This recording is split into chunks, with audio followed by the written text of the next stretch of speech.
Yes. And here we go, baby. Ladies and gentlemen, it's time for another ridiculously impromptu.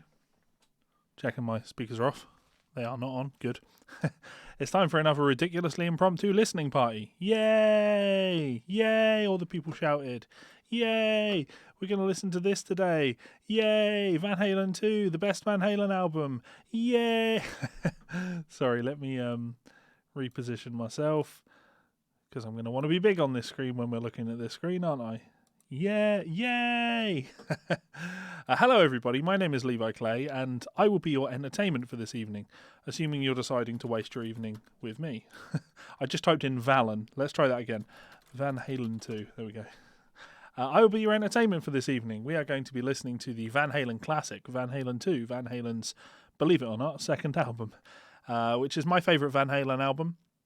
There's a little bit more to it than just my favourite, and that's why we're listening to it. But I'm sure I can talk to you about that as we go. I love this record, absolutely love this record. And I love Eddie. Love. I travelled across the world to see Eddie play live. I went all the way to New York to catch Eddie Van Halen about 5 years ago with David Lee Roth, and they played most of Van Halen 2 that night, so that was kind of nice. It felt like it was a show just for me. So always been a huge Eddie Van Halen fan, and yeah, love their music, but most specifically I love this album. I don't know why. Maybe on a closer inspection, maybe I'm going to find I hate this album, but I'd be very surprised if that were the case. So yeah, we're going to be listening to Van Halen 2. For those of you that are new to these streams, if you've checked out one of my listening parties before, I won't be playing the music over this stream. I will be playing the music via... let's try that again. Oh, well, that does work. We are going to go to the spot. I just want to make sure I've got the right audio there. Yeah, so I will be playing the audio. I'll be hearing the audio. If you want to listen to the audio, there is a link in the description to Spotify where you can check out the album. We will stream it together, we will listen together, and if we could get 100,000 people streaming this album at the same time, it's probably not going to happen. It's most definitely not going to happen. But if that were to happen, you know, Van Halen would make some money. And that's a lot better than me streaming the album and you all listening to my stream. That also would be copyright infringement. And I'm not about that. So, yeah, fun times.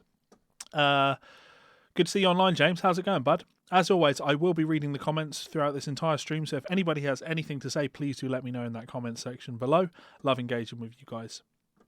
While we're getting some people online, I'm going to urge you to head on over to social media, Facebook, Reddit, Twitter, Instagram, wherever it is you use social media, and please do share a link to this stream, because these streams, for those of you that have tuned into one before, you will all know that these streams are a ton more fun the more people are involved in them. So get involved. The more people that are involved, the more fun we will have. While I'm doing that, I'm just going to run my credits. As always, this stream is brought to you by my wonderful supporters over on Patreon. Thank you very much for your love, kindness, generosity, and support. If you would like to check us out on Patreon, there is a link in the description, and you can support us over there for as little as $1. Gets you access to my private, that was a bit rare. Gets you access to my private Facebook group. Transcription challenges, study club, get your name in the credits, or you can have a monthly private lesson with me, which is a great use of your time too, right? Yep, I agree. If that doesn't suit, you can also head on over to Amazon, check out one of my books. Again, link is in the description. Thank you very much for considering supporting the channel. It means a lot. If you don't want to do that, that's also fine too. You can just watch, I stream these videos out for free on YouTube because I want people to watch them. So it's not about you're only allowed to watch them if you're giving me money. That's ridiculous. Though, of course, you can also super chat. That is another way to support the channel. I love it when I get a nice super chat and I look at the money that's come in and go, yeah, YouTube are going to take 40% of that. I think it's 40. It might be 30%. Either way, it's ridiculous, whatever it is. So... Vidvane, I'm butchering that pronunciation, sorry. Ready with Spotify. I never really cared much about Eddie Van Halen, but let's give it a shot. Fantastic. That's the kind of open-mindedness that I'm looking for. I like you. You're my favourite person of this stream so far. Benjamin, how's it going? Very, very different from my last Discord listening party post. Yeah, this is, definitely quite different, mate. How's it going, Stephen? What's up, Levi? Just got my church window guitar soles top this week. Oh, sweet. I haven't really checked the orders. I didn't know that we'd sold any because we sell virtually none. Post a picture of it up on my Discord or send it to the Facebook or whatever if you want us to share it, because we love seeing people wearing our merchandise. It's always very much appreciated. He says, as he's wearing this Jimmy Havoc shirt again, and I am very aware that I wore this on the Guitar Souls last week and the week before that. It's almost like I only have one t-shirt. But if you are going to just have one t-shirt, a Guitar Souls t-shirt is probably a good one to have. Anyway, let's talk Van Halen 2. So yeah, Van Halen 2, of course, it wasn't the first Van Halen album that I was introduced to. Of course, that was Van Halen's debut album. But when I heard Van Halen 2, this album just sat with me. It sat well with me. I love the first Van Halen album, but... well, it's not even a but, actually. It's a great album. Maybe it's just that it's an overplayed album. Maybe it's just that everybody's heard that album like 100 million times. I think there's some really, really great moments on Van Halen 2. And, ones that people forget are as good as they are. When you look back at Van Halen 1, Running with the Devil's a classic. Eruption, controversial one, but not really my cup of tea. I think it's one of those things that once you've heard it type thing. So, and I feel the same about Spanish Fly on Van Halen 2. Once you've heard it, you've heard it.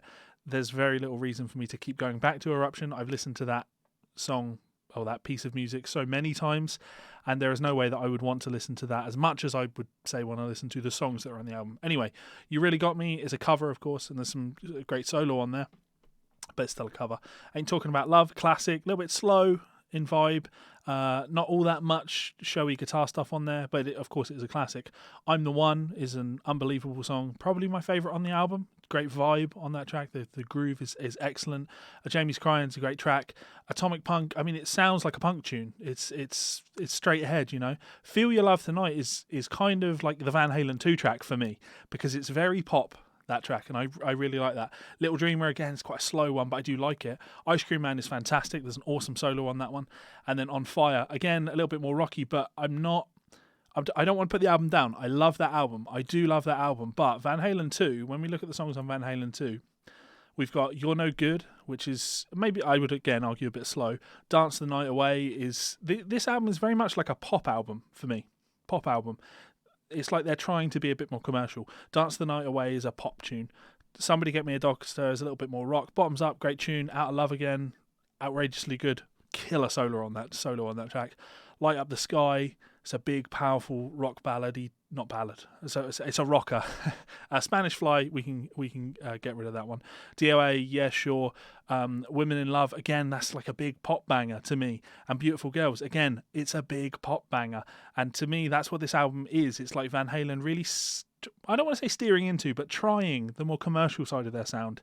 And I like it. I like the commercial side of their sound. I feel they steered into it a bit much with songs like Jump later on in 1984.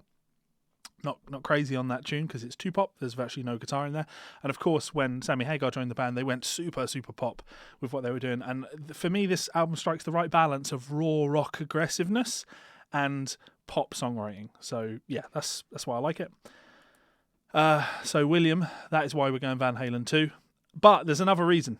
William. Somebody has just paid me to transcribe this entire album from start to finish, which is a hell of a cool project. And I'm really excited about doing it because I say it's my favourite Van Halen album. So really, this is me doing a little bit of further research. I'm going to listen to it in like unparalleled levels of detail over the next couple of weeks. And this will give me an opportunity to get that started now and see if there's anything that kind of jumps out at me as things that I want to be thinking about over the coming days before I start the transcription project. So yeah, there is that as well. But Stephen says, never heard this album, only know songs like Jump and Hot for Teacher. I love that track, it's great fun. Yeah. Totally with you on the overplayed nature of Van Halen 1. Normally skip the first 5 tracks. Wow, that's more than half of the album. 2 is far better than 1. Yeah, to me, Van Halen are the Terminator of metal bands or of rock bands. Because, Van Halen 1's great. The original Terminator film's great. But let's not pretend that Terminator 2 isn't infinitely better than the original Terminator film. So, yeah. Let's have interesting comment here. So, people of that time said that they went less dark and heavy sound on Van Halen 2, which they went back to on the next album. Yeah, I agree with that. They're steering into that commercial sound, and I do kind of like it. James says, when I started playing guitar, this was the only Van Halen tab that I wanted. Yeah. And Philip says, I think it says something that the first 6 Van Halen albums were never longer than 35 minutes. Eddie was always about songs. Yeah, that's totally fair. Like, there's no long extended guitar solo things, apart from, of course, the extended guitar solos that each of that these albums have, like Eruption and Spanish Fly. But I mean, of this whole album, the one moment that I'm dreading having to transcribe is Spanish Fly. You know what I mean? Because it's just like, here we go again. Anyway, let's read it. Let's read the Wikipedia page. James says, I still have the Cherry Lane tab book. And yeah, of course, that's why I'm being paid to transcribe the full album, because somebody wants it done right. Somebody wants it accurate. Somebody wants my level of detail on it, not somebody that had no idea really what Eddie was doing and just gave it a bash. And I think you find that with a lot of those old tab books. So Van Halen 2 is the second studio album by American hard rock band Van Halen, released on March 23rd, 1979. This album is 9 years older than I am. It peaked at number 6 on the Billboard 200 and spawned the singles Dance the Night Away and Beautiful Girls. As of 2004, it sold almost 6 million copies in the United States. Critical reaction to the album has been positive, with the Rolling Stone Guide praising the feel-good party atmosphere of the songs. So I can get on board with that, I like that. Recording of the album happened at Sunset Studio less than a year after the release of the band's debut album. Recording of the album began on December 10th, 1978, just 1 week after completing their first world tour, and was complete within a week. So that's, they really went through this fast. The band used a Putnam 610 console to record the album, similar to the console Eddie installed in his home studio in 1983. I mean, that's just nerdy information, isn't it? Many of the songs on Van Halen 2 are known to have existed prior to the release of the first album and are present on the demos recorded in 1976 by Gene Simmons and in 1977 by Ted Templeman, including an early version of Beautiful Girls, then known as Bring On the Girls, and Somebody Get Me a Doctor. So, 1979, sorry. In a 1979 Rolling Stone review, Timothy White writes, scattered throughout Van Halen's second album are various vanilla fudge bumps and grinds, and Aerosmith derives a pseudo-bravado, interesting term, I like that, pseudo-bravado, a bit of Bad Company basement funk, and even a few Humble Pie mini rave-ups.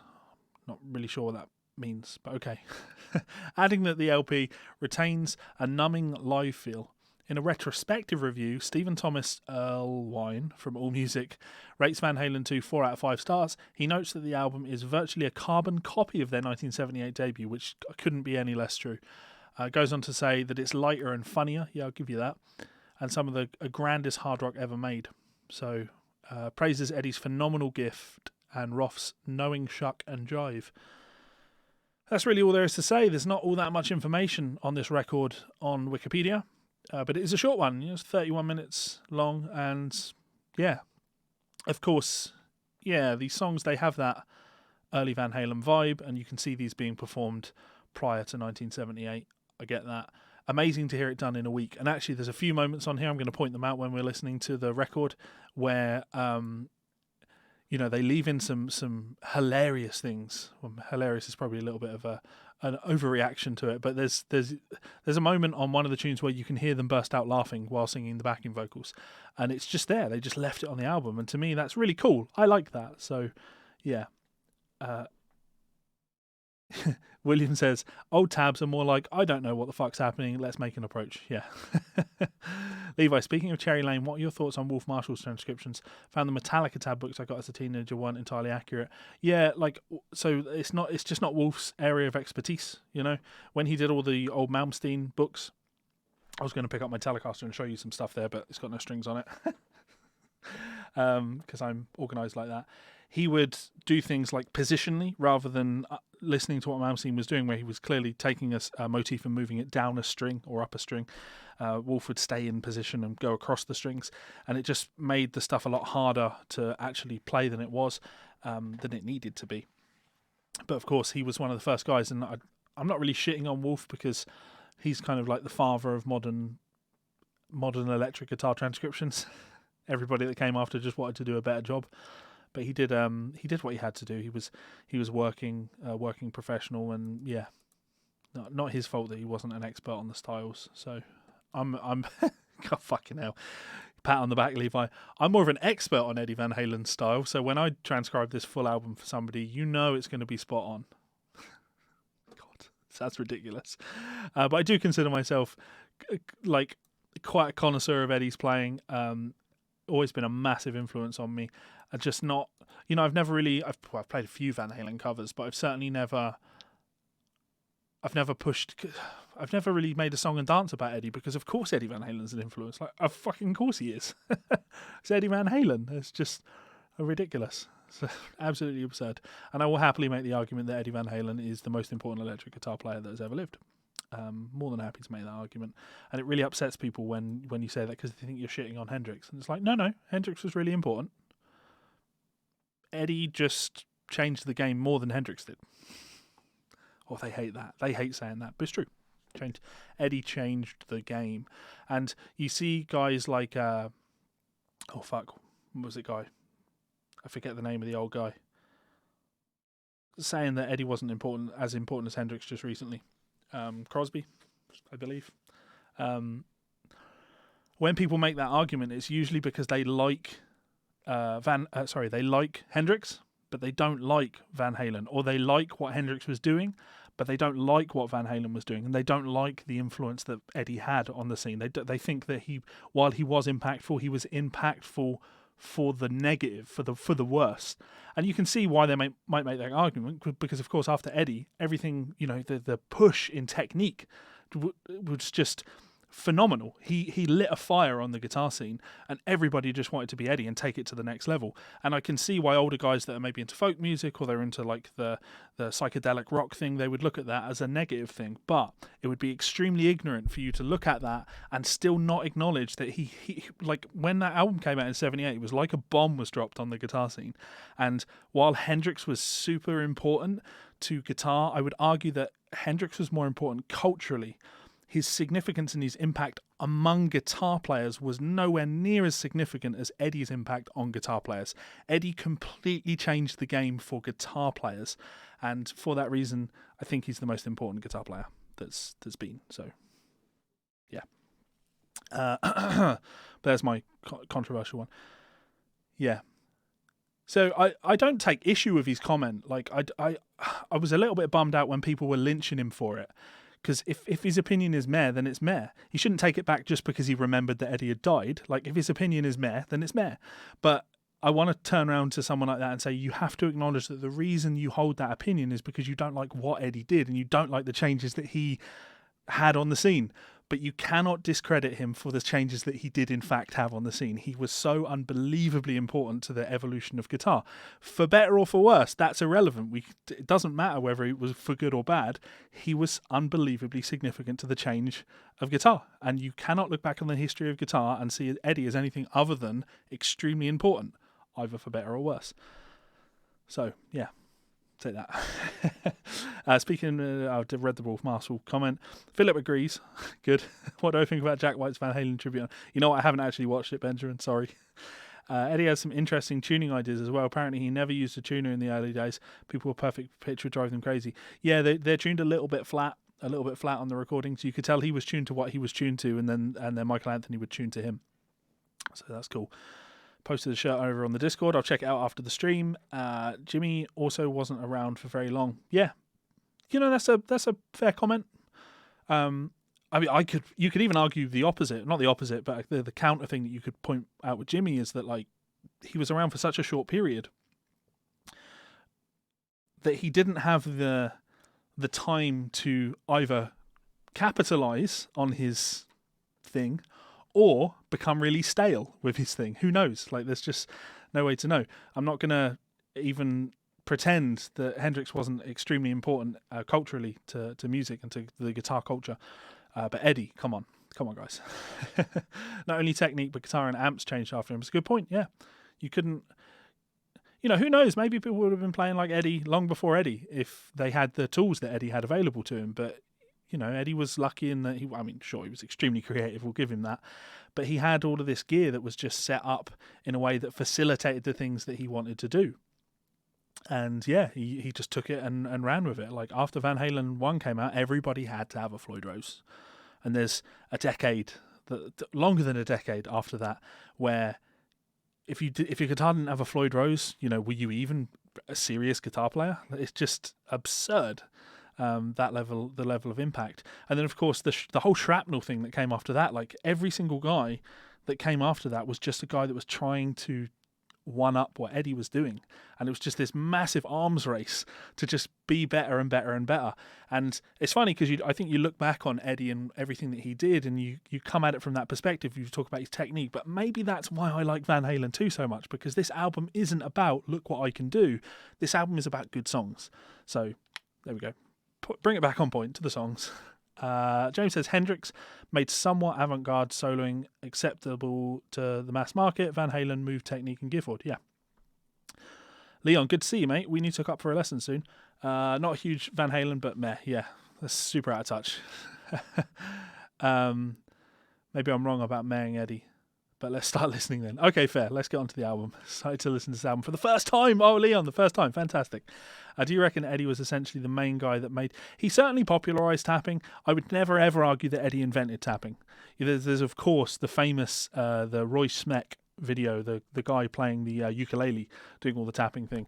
And that often gets posted going, Eddie Van Halen didn't invent the tapping technique. I'm sorry, only ignorant people would make the argument that Eddie Van Halen invented tapping. Eddie Van Halen didn't invent tapping. He widely popularised it, certainly didn't invent it. Tapping was done a long time before Eddie Van Halen. I think one of the early recordings that you're going to hear tapping done on is actually like ZZ Top stuff, Billy Gibbons bending a note and tapping a note, but Eddie certainly didn't popularise tapping. He exploited it, he explored it, he took it to new levels, but certainly didn't invent it. Definitely made it popular. And best wishes from Germany. Okay, cool. Are we ready to start listening, guys? Just a reminder, because we've got a fair few people online watching this. I will not be streaming this album via my YouTube channel. That's not how copyright works. So please, I don't want to see these comments of, I can't hear the music. No, of course you can't hear the music. That's not how this works. I want you to hear the music. There is a link in the description. Go and click that link.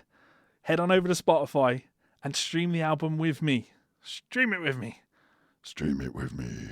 Have I heard Van Halen play Tush in the early days? Oh, fuck. I love ZZ Top. I love ZZ Top so much. That was my first thought, actually, when I saw Eddie died. My first thought was, Jesus, somebody go and protect Billy. I can't lose Billy as well. It'll be too much. Okay, cool. Right, so I've got the album queued up. I will hit play shortly. When I'm listening to the album, you'll always be able to see what track I'm on. You will always be able to see where I am in the album. You'll always be able to see that. So if you get lost, if you go away and come back, or whatever happens, and want to see where we are, you'll always be able to catch up with us.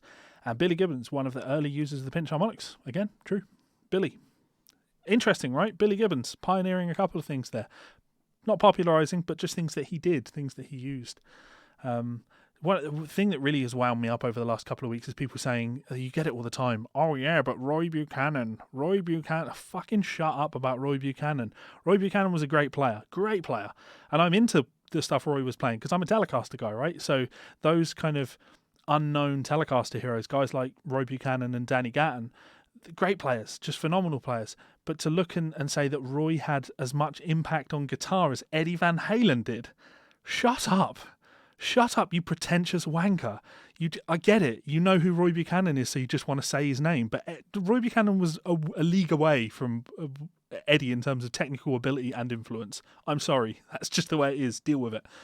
Okay, cool. I'm going to start listening to this album in, I guess, 10 seconds. So, again, if you want to take a second to share this on social media, that would be a big help. So, we're going to listen in 10, 9, 8, 7, 6, 5, 4, 3, 2, 1. Enjoy, guys. Yes, there's a long bass intro on this one.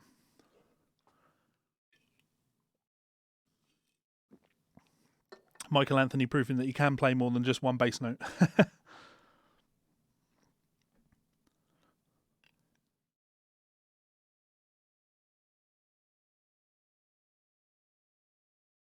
Over-the-top effects, right? The thing I find interesting about this album is most of the guitar is panned left, if memory serves me right. This is a remastered version, so who knows what they did with it, but...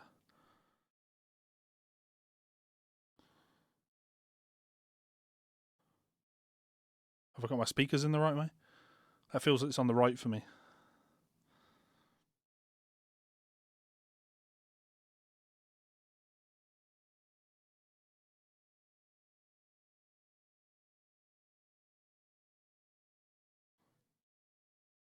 I love the backing vocals.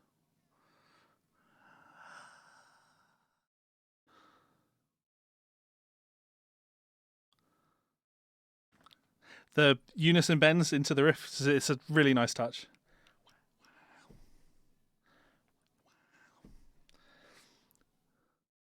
And the glissando on the voices there.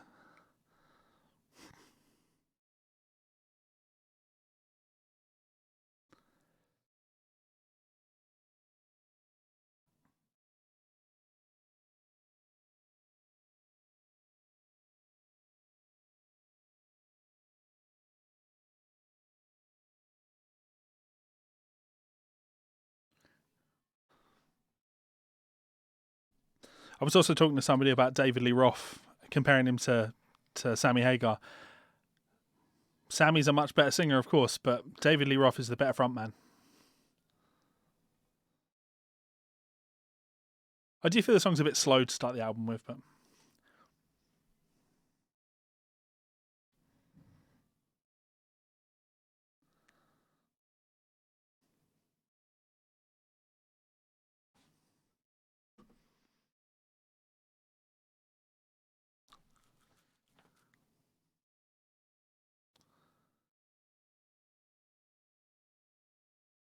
this is wild guitar playing. I love these triads with the volume swells on the guitar.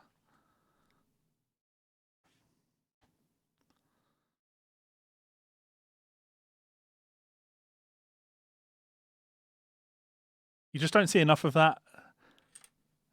Eddie was a rhythm guitar player, but he used lead as part of his rhythm style. Those unison bends are just so unbelievably cool.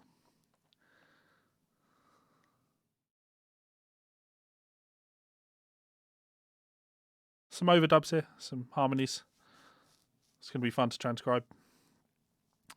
Okay, so now we're heading into a poppy song, and I love this tune. 2 guitars in the intro, yeah.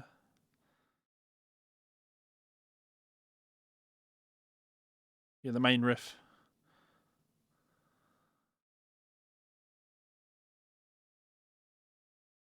No? I was sure there was another guitar in there doing tapped harmonics.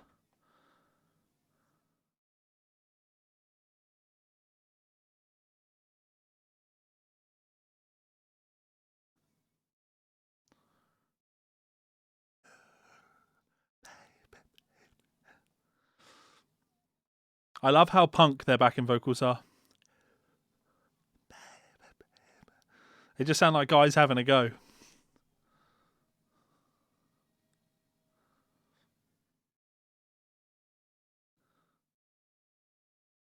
Yeah, so you've got the main riff there and the tapped harmonics over the top of it.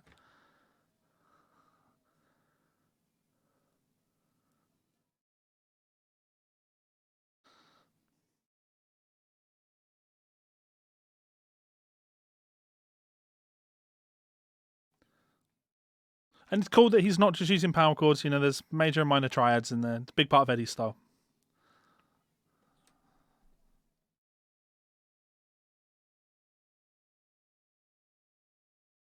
Baby, baby. Hello, RJ Randall. How's it going? Dance the night. Oh, my voice went there. Just totally went. Oh, dance the night away. I almost David Lee Roth it there.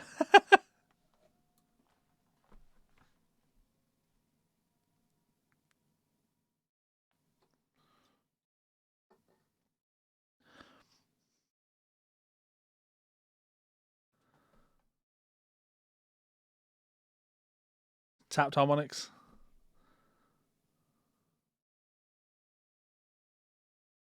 And I wasn't there to hear it in 79 when this came out, but hearing those for the first time, you'd just be like, how is he doing that? Dance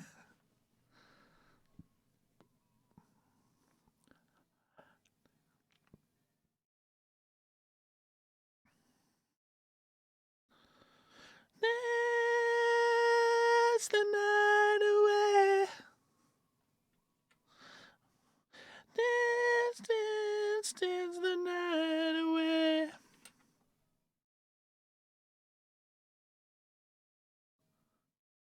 I love that track. Because this is that for me, that's a great crossover song for Van Halen. I love Van Halen for all the guitar playing, of course, but like I've been at like family events for family members' 60th birthday parties, and they're like, put Eddie Van Halen, Dance the Night Away, and I've not heard that song in years. They remember it from when they were younger.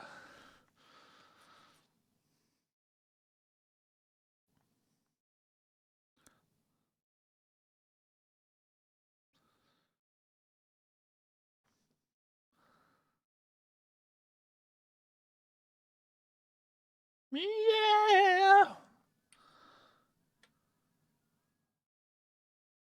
That overtone in the voice there is super cool. I'm sure it's not an overdub.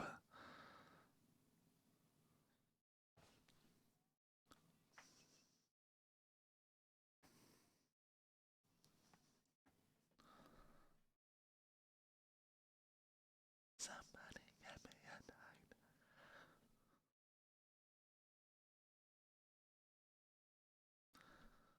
Dave's voice is just bizarre, right? It's like he's constantly losing it and becoming breathy. Sounds great, though. And the harmonies that you get on this. Somebody get me a doctor.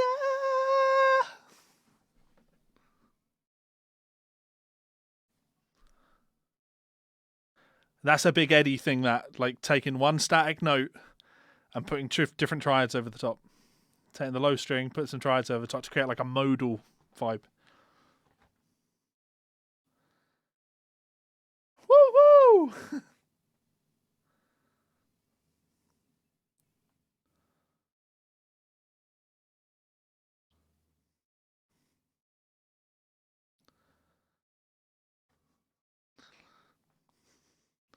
Not too flashy, the guitar solo. All the harmonics, though.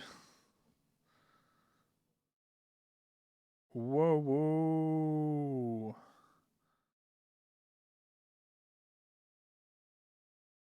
It's going to be a pain in the arse transcribing this record, as I don't have a single guitar with a tremolo. I don't know what chord it was, Leon. Sorry. It's fucking noise. It's the palm harmonics thing.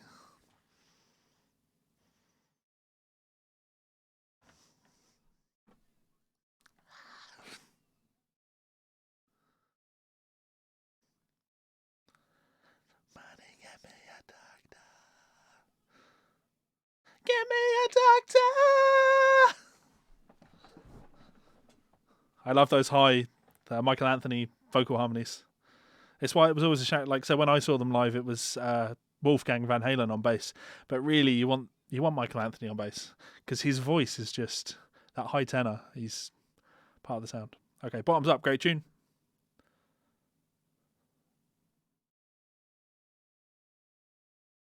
So this is the track where in the bridge where they do the a cappella section, I think the third time they sing it, they all laugh in the studio. They break out laughing at the end of the line, and they just left it in.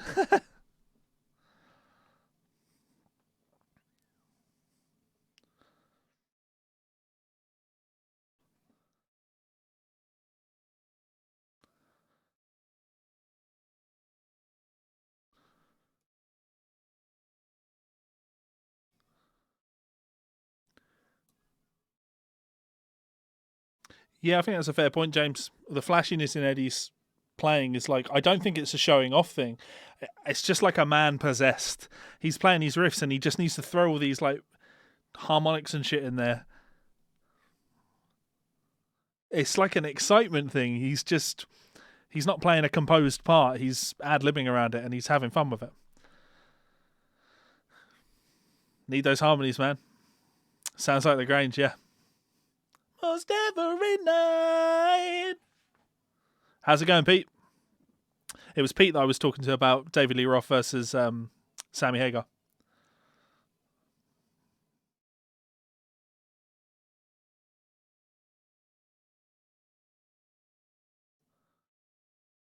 Okay. That's not the laugh I'm talking about. So they're going to do the come on, baby, bottoms up. They do this, and I think it's on the third time. They laugh at the end of it. Listen to it.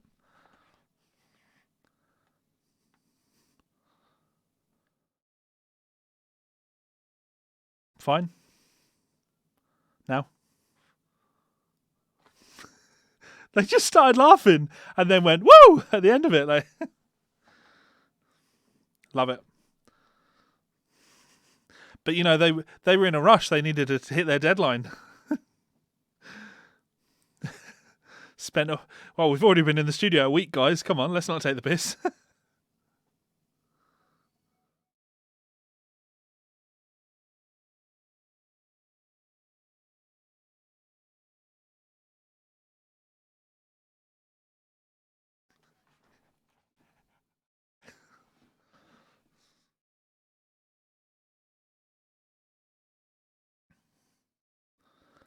He just played like a man possessed. I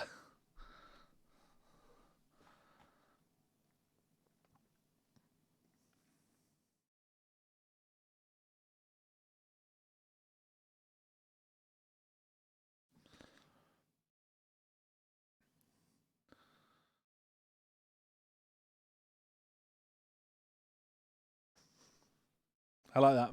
Raw. No click tracks, no editing the vocal. Great bass on this track.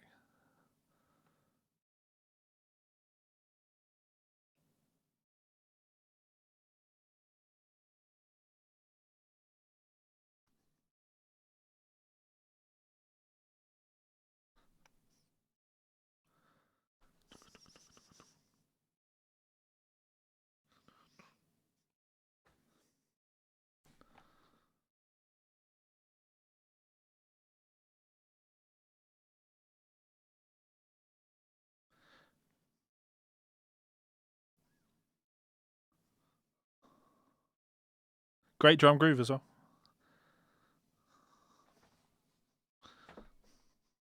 Are power chords even power chords unless they have the fifth in the bottom?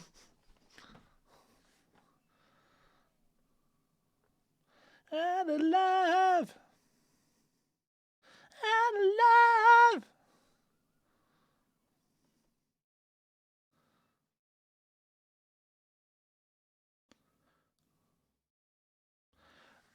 The solo on this track, best solo on the album, no question.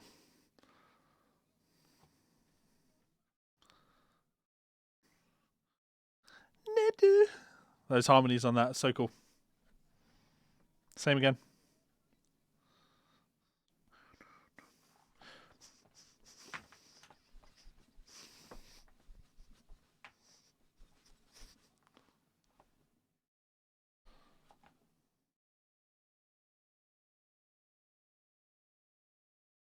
Okay, heading in for this solo.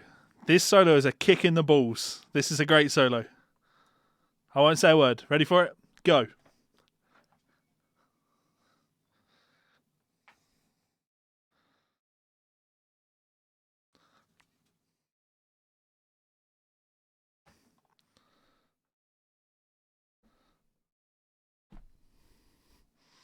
The King. That's such a cool solo because not only is it the phrasing just so ballsy on it, I love the fact that it's Eddie style in that when the solo comes in, no rhythm guitar. It's just him floating over the top of the bass guitar, and you can just hear everything he's doing, and he just I could just listen to that solo on repeat. I love that solo.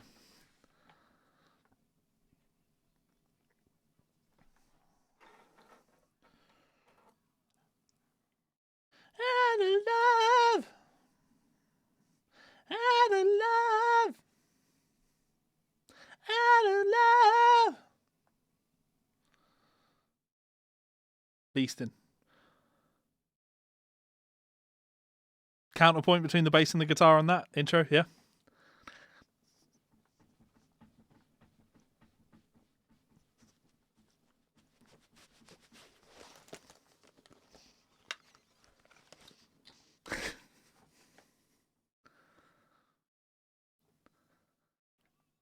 Yeah, that's a great description, Stephen. It's a playful solo.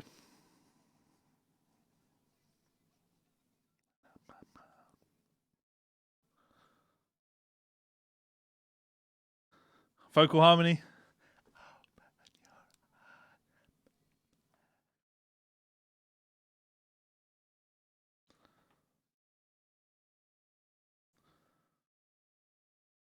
Really cool chords underneath that.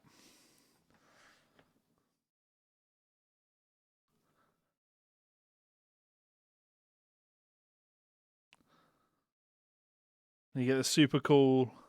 Oh no, sorry, the chorus breakers later.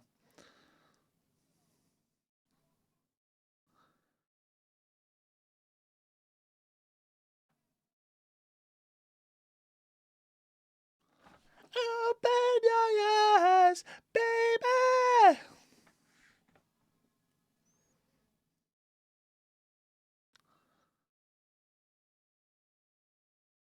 Cool bass guitar part in there as well.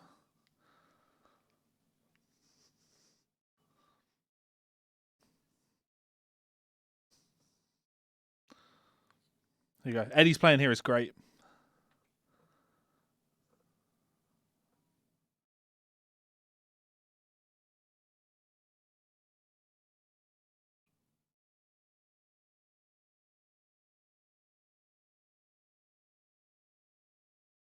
And then, of course, we're going to some kick-ass guitar playing.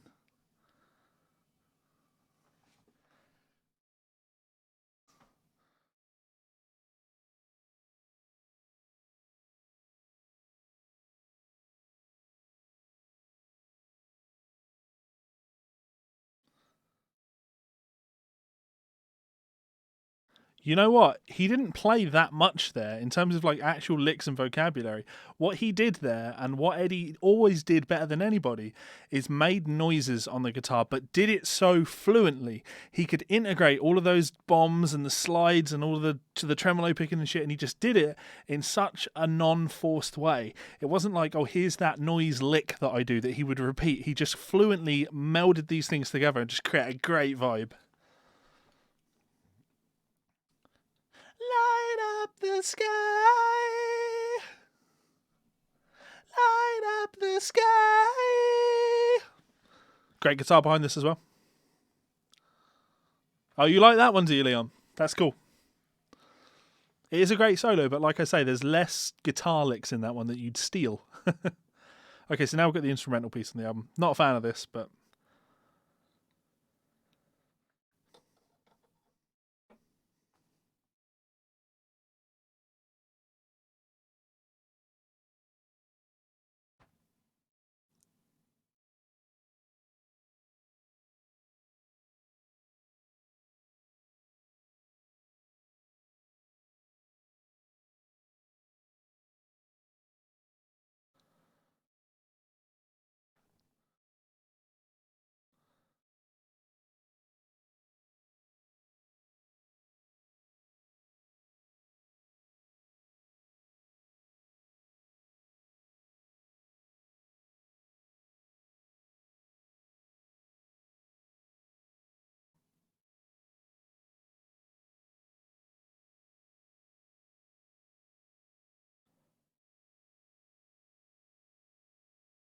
Random assortment of noises. Yeah, there will be, to be fair.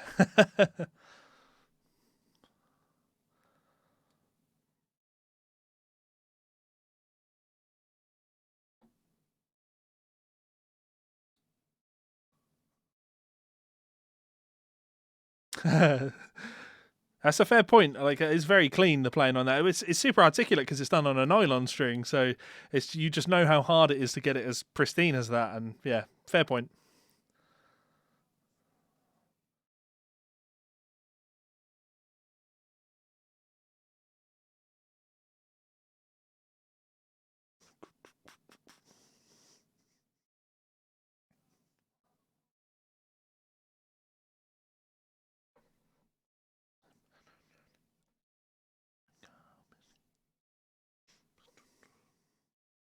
It's that little fill leading into the pre-chorus. Dead or alive.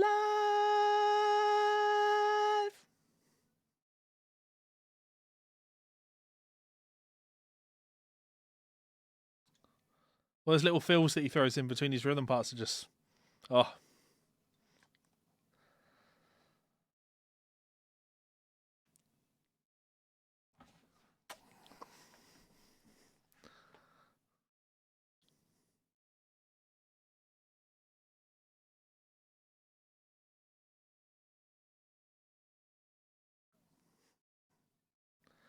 Like fifths in the bass of those chords.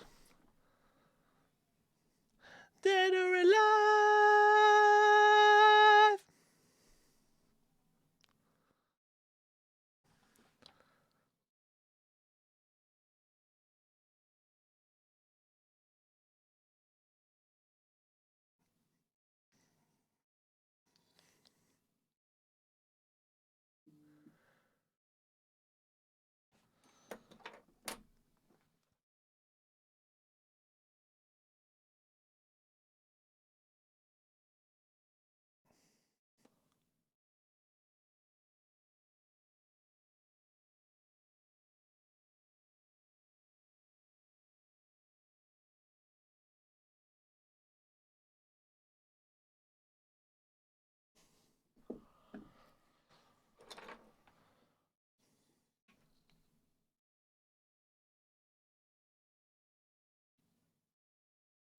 That's an interesting question. Since Eddie, who's been the most creative with their use of tapping?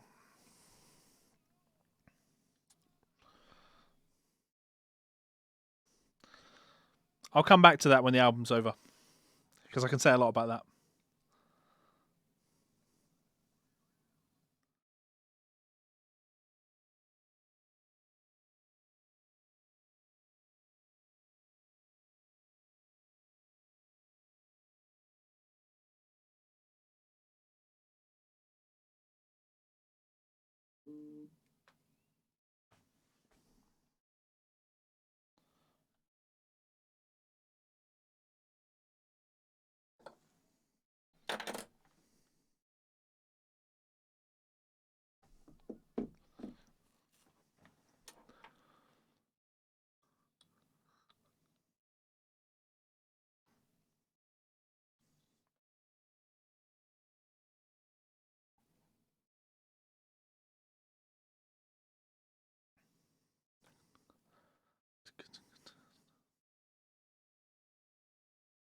Fucking Dave's vocals are just comedy, aren't they?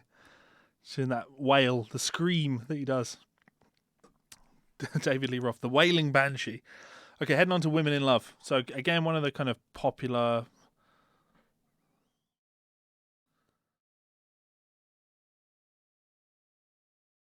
I just think you hear that in 1979 and you're like, what the hell is that? How is he doing that?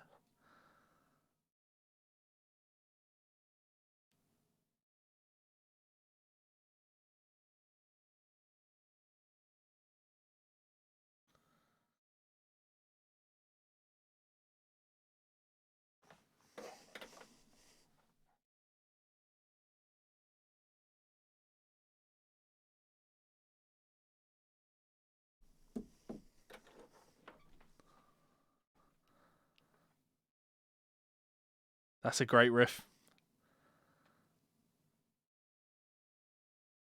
It's just tapped harmonics.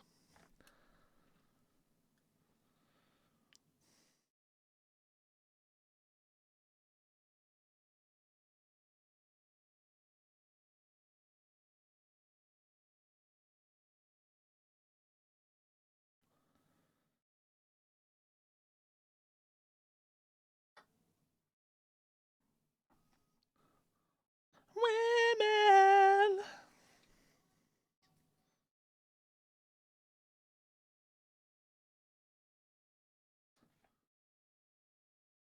I love the way it splits off into the harmony there. And I quite like that, like the harmony while you're doing the words, but then switch into the R's. Ah.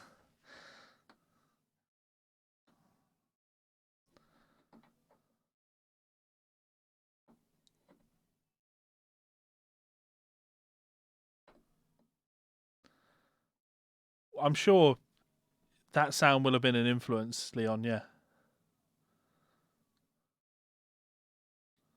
That's a fair comment, Philip. I'd agree with you on that.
Women in love, make up your mind.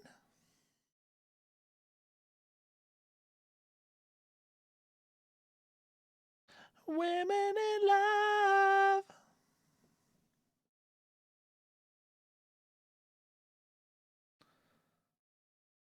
So Eddie changing power chords there with Mike Anthony staying on the same bass note.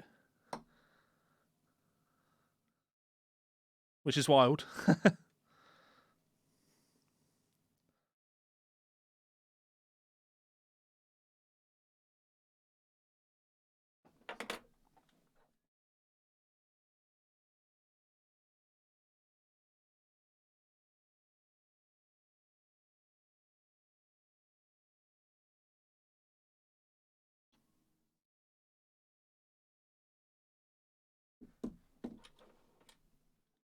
That's totally fair, yeah. What a swagger on that riff, right? Yeah, Clapton's playing in Page's Attitude and Swagger. That's a great riff.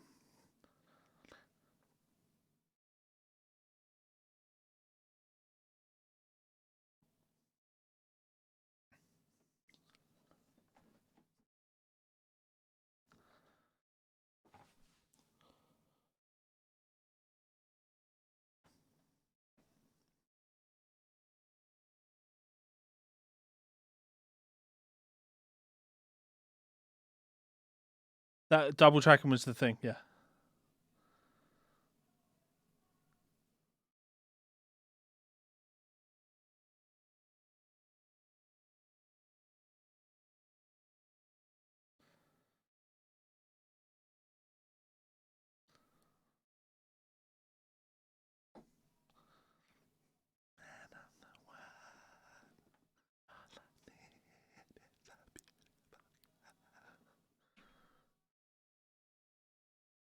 The vocal arrangements in there is beautiful.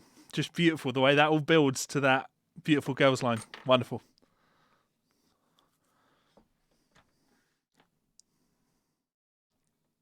Special bless. Special bless.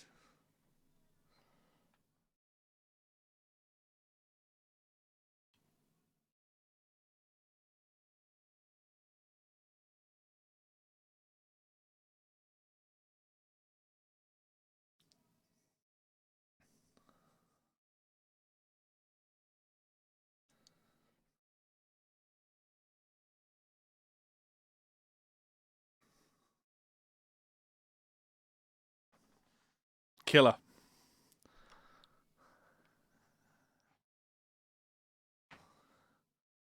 Floating over the bass guitar.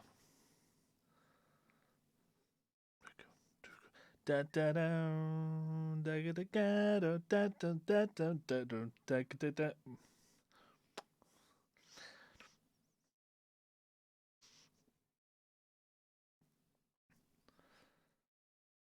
I just can't think of anyone that has that same swing that Eddie has.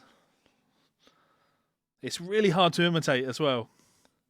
The challenge I've given it to many students over the years is the song "I'm the One" from the debut album. Just the swagger that he has in his swing is like, it's hard to imitate.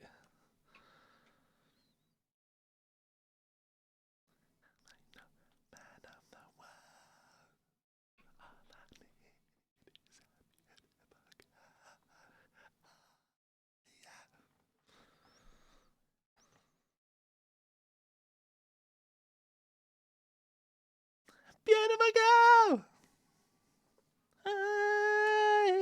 Beautiful girl. Crazy little lead fills over the top.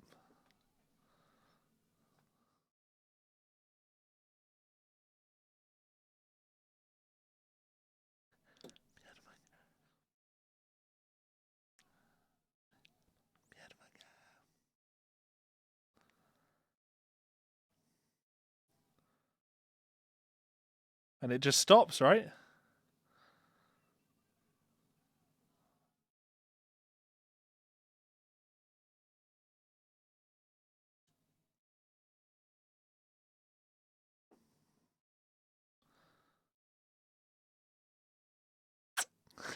Beautiful.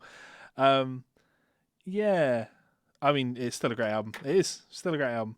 Nowhere near as much flashy guitar playing on there as I had expected there to be, based on my memory of the record. But those moments that are there are excellent, excellent. A lot of guys, fucking Crosby, would write Eddie off, and I just don't see why. Because I think there's so many people that look at the impact that he had on guitar. I can put myself back on screen, right? The impact that he had and the influence that he had. People that came in and wanted to learn to do the tapping or do all the things that he was doing, right? And they learned the things that Eddie was doing and they learned the technical thing, but they didn't meld it with the rhythm guitar work in the same way that Eddie did. So guys, your old boomer guys, can look at the influence Eddie had and go, oh, yeah, no. Definitely not for me. But actually, when you listen to Eddie doing it, he was fucking great at it. He just was really good at it. Everything he plays there is just fluently blending all of the flashiness with the swagger and the cool riffs and just the songs, the arrangements. I think they're good, and the confidence which he plays with, like. I can't think of anybody that plays with the same level of confidence that Eddie does. It takes balls to be the only guitar player in a band. And even more so on record, it takes balls to be the only guitar player in a band. And when it comes to you having your solos, there's no rhythm guitar under you. It's just you out there on your own, nothing to hide behind. You just grab everyone's attention, and he just did it so convincingly. He's just standing in that spotlight and like, yes, I am the lead guitar player here. I'm the one everyone's fucking looking at. The band's got my fucking name in it. You've paid to hear me. You paid to see me. Here I am, and I'm gonna all the warts and all. And I hate saying that because there aren't any. He's just, even when he plays the stuff that's like, there are a few moments on there where you're like, okay, there's a little bit out of key, some of the fast runs that you're doing, but it just doesn't matter because it's not about the ideas. It's about the emotion. It's about the passion. It's about the burning, just like kicking you in the face with something. It's not like, here, check out this thing that I wrote. It's the fluency which he does it all with. So yeah, Van Halen 2, incredible record. I will talk about the tapping thing in a second. So even Phil X couldn't nail Eddie's swing on I'm the One. It's super hard to do. Set me apart. Ask Neil Young what he thinks about Eddie Van Halen, then ask Neil what he thinks about Dave Crosby. Less flashy guitar playing than I thought, but there's no way that anyone, after listening to that, would think that it's anything other than phenomenal. Yeah, hopefully. I guess Eddie had an influence on anyone playing power strat. I mean,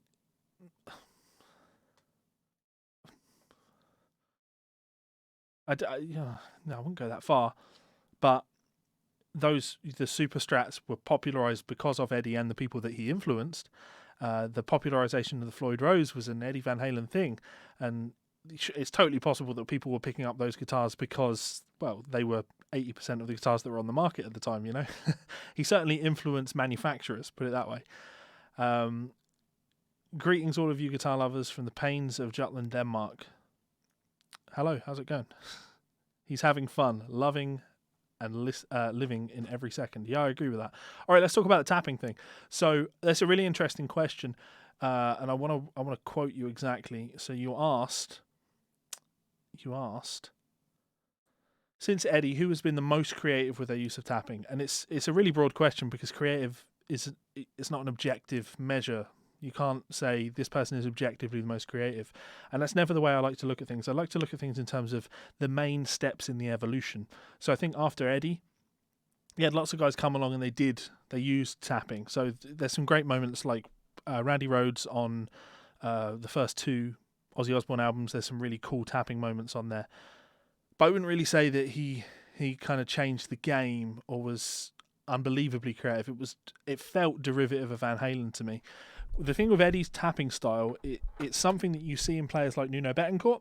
When you look at Nuno's tapping style, he always leads with a tapped finger, and that actually results in him being able to play some really cool stuff. If you look at the tapping section on Get the Funk Out, that works really cool because even though he's ascending strings, he taps first and then does his hammers. That gives a cool sound, but it means that you don't hear them doing straight ascending ideas. So the two guys that spring to mind that came and developed that kind of leading with the left hand thing, that ability to tap with their left hand and then hammer and add the tap note at the end, meaning they could ascend up arpeggios, would be Greg Howe and Tony McAlpine. Both of those guys, I would argue Greg more, but that's probably because I listened to more Greg than Tony McAlpine. But they certainly started to fill in some of the blanks of the tapping technique and open up the options for technical practice guys. Outside of that, some more maybe fringe names that I would throw out there for ridiculous tapping. One would be Scott Michoud. He was ridiculous. absolutely ridiculous. His tapping stuff is ridiculous, and I'm still to this day a massive, massive fan of Bumblefoot, and he's done some stuff that's just outrageously good in terms of tapping stuff. If you want to look at uh, like crazy Bumblefoot stuff, check out the song Turnaround. The tapping section in Turnaround is just ridiculous, just obscenely ridiculous, and you don't really know that it's tapping. Tribe Shift has now mentioned some other guys like TJ Helmrich. So, of course, TJ, great player, and did those records with Brett Garseb, which are excellent. If you're getting into that land of the 8-finger tapping thing, the multi-hand tapping thing, I saw some people mention Jennifer Batten earlier. Of course, Jennifer, flawless at that type of thing. Stanley Jordan, nobody mentioned Stanley Jordan. That, two-hand thing. There are lots of guys that do that. I saw people mention Felix Martin, who, of course, is doing that tapping thing. And, of course, they're creative and they're different. It's not really what I'm into, though, in terms of, like, tapping. I'm more into, like, the integration of the tapping in and among the things that you're already doing. So, for me, I would have to, for me personally, in terms of, like, outright creativity in that Van Halen vibe, lead guitar, rock guitar playing stuff, Bumblefoot. And I've seen somebody make a comment about Buckethead, and I would agree with that. He's got some really unique tapping stuff that he does. And I'm actually really happy that Steve Austin mentioned Vi's Building the Church. So that was another thing that was creatively very different, and everybody wanted to come in and do that thing where, the hand over the top of the neck, and he's tapping 2 notes with this hand and 2 notes with this hand. That was cool. Of course, Joe Satriani doing it on Surfing the Alien on the track Midnight. That's the, like, piano-like tapping thing. But yeah, for me, the thing I'm most interested in with those types with the tapping thing is guys that are using it in the middle of their lines. And for that, it's guys like, I say Greg Howe, but like I'm really into Michael Romeo. I'm just super into Michael Romeo. Michael Romeo is one of my favorite, probably my favorite metal guy, and his use of tapping is excellent. So go for that. I don't really tap all that much. Red Beach, good tapper, yeah. Jeff Watson, I guess, yeah. Reb's tapping style is really interesting because he will not lead with the left hand in the same way Greg Howe would lead with the left hand. He would use the fingers on the tapping hand to pluck the string that he was going to, and it's a wild approach, which resulted in some interesting lines. But I think that Greg Howe was just doing it a little bit better. So yeah, I think those are really the guys. Like you can't ignore the influence that Greg had, even second-hand influence. Tony McAlpine, Vi, sure, influential. Yeah, I don't think Bumblefoot and Buckethead have had the same level of influence, but I certainly admire their creativity. And there are tons of guys that have then used the tapping thing, like, really well. So I think, like, for me, the ultimate thing I would always say is, like, nobody wants to listen to the tapping. Nobody wants to hear the tapping. Nobody wants to hear the technique. They want to just hear you play something. I think that's what's so cool about, like, Vi on Building the Church. Sure, it's theatrical and you can see it and it looks really cool, but really, he's done something that sounds really cool, and that's what I really like about it. You know that he's doing something cool to do it, but you don't. It's not about the technique.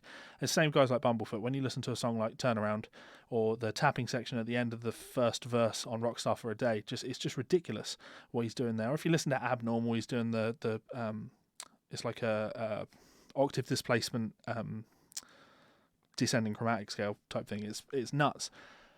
It's tapped, but the point is it's not just tapping for the sake of tapping. So there you go. Right.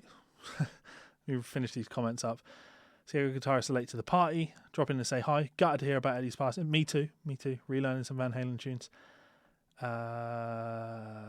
Buckethead, he had some crazy tapping ideas. I did a couple of Instagram videos of Bumblefoot's tapping at the end of the Guns N' Roses tune, Shaka's Revenge. That's some really cool tapping. What strikes me most about his playing is the rhythm. Absolutely agree. Eddie's such a unique swing and feel. Incredibly difficult to nail. Miss a beat by a millisecond, that's it, you're buggered. Agree. Bumblefoot, yeah, he does do the Chopin tune. That's a bit over the top, that one, isn't it? Excuse the pun. Brandon Barnes, yeah, sorry man, you've missed it, but you can go back and you can watch it all. I'm not sure who this is. Akira Takasaki, solo on Soldier of Fortune. I don't know it. I don't know the solo, sorry. Remember when I first started playing, listening to Guitars Suck by Bumblefoot. Genuinely blew my mind, sure. TJ Helmick. I do like TJ's playing. I've transcribed from TJ over the years. Holdsworth did tap. Yeah, from time to time, Holdsworth did tap. It certainly wasn't something that was like a main constituent of his playing. But yeah, no, he absolutely did tap from time to time, and that's kind of cool. Yeah, funny, I guess. You know, it's just a world of great tappers out there, guys that use tapping creatively. Is it something I've explored extensively? I like it, actually. So if you check out my record on the instrumental version of the song Fly Away, it's called Owl. I had my friend Cameron Allen do some tapping because he does the 8-finger, just ridiculous cascading arpeggio type thing. I don't do that. Certainly don't do that very well, I should say.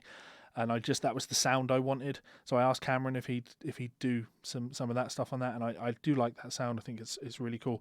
Daniele Gotardo. Let's not pretend that when tracks like Cardiology and Marrakesh Market came out in 2013? Sounds about right. Maybe older than that. Everybody wanted to learn that type of thing. So yeah, there's tons of great tappers out there. I think Gotardo is a great example of somebody that did the tapping thing, the multi-finger thing, but did it in a really, how would I put it? It's misleading isn't the right way. Covert way. So he does all the 8-finger tapping, but it's not about the tapping. That just happens to be how he's doing it. It's the sound that he's creating these huge sounds that there's no way to do it other than tapping. It's not like he's showing off the technique type thing. So yeah, Andy James, can't believe he's gone still. Yeah, good to see you online, brother. In 1980s, everybody tried to play like Ed, but nobody could. Sure. I am well, Pete. I am well. Hopefully I'll see you and Doug at some point. I don't know. Sammy, I'm not sure who Sammy Boller is. Sorry. Right, cool. Well, that was a lot of fun, guys. If anybody has any more questions, I'll hang around for another 5 minutes, and then I need to restring my Telecaster before I go and record another Brent Mason solo ready for tomorrow, because I don't do them well in advance. I leave everything to the last fucking minute. Really, I should be doing that now, but I just saw that the Van Halen job went through, and I'm like, okay, I want to go listen to that album and just get myself in for what I'm in for. So yeah, it's good fun though. I really enjoyed it. It's been fun listening to it. I'm in this weird place with listening parties because I wanted to be going through and doing all the Megadeth albums, but of course with Van Halen dying, like, it just seems not necessarily relevant but exciting. It seems exciting to go and listen to all of the Van Halen albums again. So how big is what? Jeff, how big is what? Are we talking about my penis? Not very big. There you go. So let me know what you're talking about there, and I'll let you know. Oh, wow. Oh, tons of comments coming in. Tons of comments. Oh, these are all on Facebook.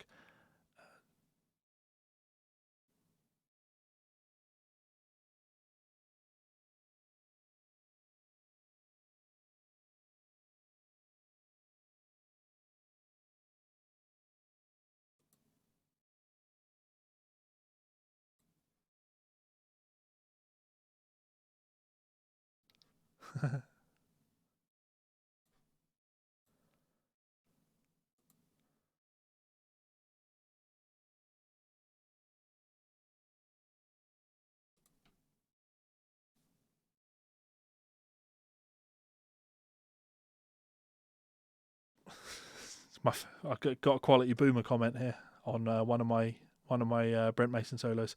You don't need tabs, just slow it down and focus.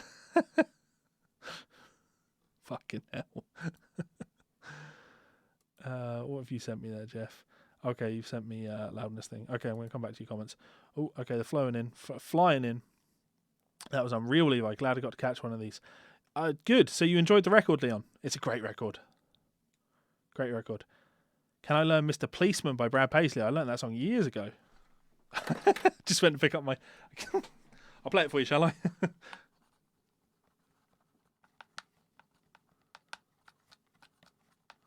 If I had strings on my guitar, I'd be playing it right now. I can play Mr. Policeman. I think that's one of the first Brad Paisley songs I learned. What am I missing?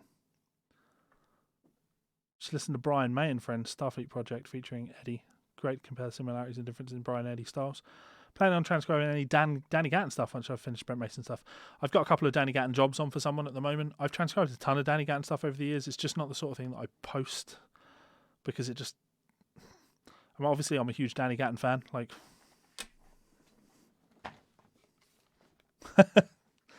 Danny's like one of my biggest heroes. Yeah, so I'm always doing Danny stuff. Oh, okay. Yeah, I see. I asked the questions. You made it as vague as possible. How big is it? And I've just outed myself.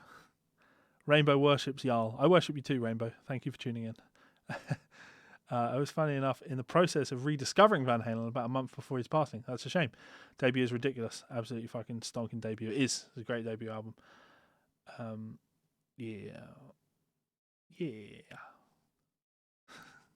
Oh yeah, I saw you asking for the Sun Medley solos. I do remember every comment I get. I do focus on them. Anyway, guys, I'm going to head off and restring this goddamn Telecaster, and then get my. I'll tell you what it's going to be actually. Where is it? My Brent Mason playlist. I'm going to upload the Aaron Tippin song "Lost" tomorrow, which is quite an easy one to be fair, which is exactly what I need because it's 10 o'clock and I need to get this done. So. You're very welcome, Rainbow. Just wanted to tell you that the Holy Grail of eternal life is real. Satan, King of Hell, gathering. Suits me, mate. Suits me. The Holy Grail of eternal life is real. Satan. Can you introduce me? I'm a big fan. A big fan of Satan. King of Hell.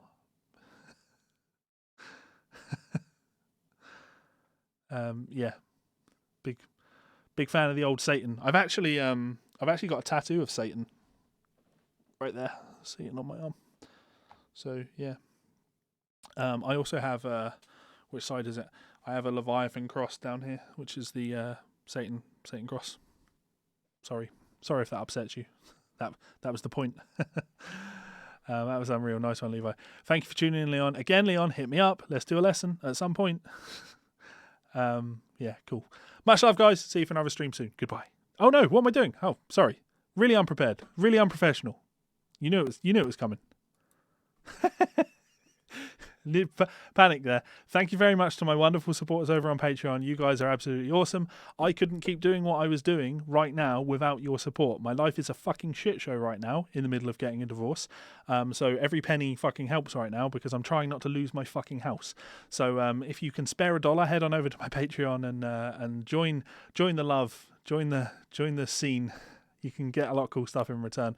Lots of tab downloads. And you can have private lessons or join my monthly study clubs or any of that good stuff. Transcription challenges, all the downloads and all that good stuff. And if that doesn't suit, I've got plenty of books available. Those aren't all of them. I have more than that. That's just all I could fit on the screen. Head on over to Amazon, link in the description. Check out something. You might find something that you enjoy. Stop Levi being homeless. Levi's not going to be homeless. He just doesn't want to lose this studio. So he worked so hard to build it. Let's not lose it. Oh, fucking hell. What a shit show. Much love, guys, and I will see you for another stream soon. Goodbye.